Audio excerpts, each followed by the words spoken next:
Oor die YouTubers en TikTokkers, okay. Ek het toevallig op hierdie ouetjie afgekom is. Ek hou van 'n warm sousie. Maar hierdie ouetjie dis die Carolina Reaper chili sauce, kakwarm, my doof anger.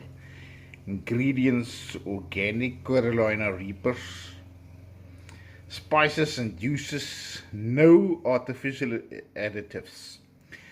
Laat ek jou ding vertel Hierdie ouetjie laat jou witter brand as 'n opgewarmde mini deur 'n daspoortonnel op nitrous papier. Jy kyk. Ek het so 3 etes agter mekaar van hom gevat en jy gooi net druppeltjies op. Nee my maat, jy kan nie sommer gooi soos jy wil nie. En ek vat nie aan hom met kaal hand nie, want as jy daarna aan jou oë vat nadat jy hande gewas het, dan traan dit vir dae. So hierdie is 'n lelike ding. Dit kan dalk radioaktief ook wees. Ek het nou nie 'n Geiger counter om seker te maak nie.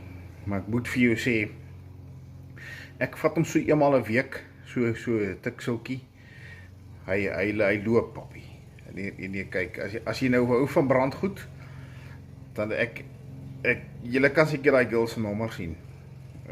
Maar ek gaan nie weer by haar bestel nie, want dit lei my in die versoeking.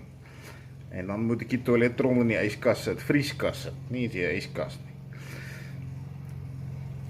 So, as julle hierdie ouetjie raakloop op straat, wees versigtig. This is the bat signing out.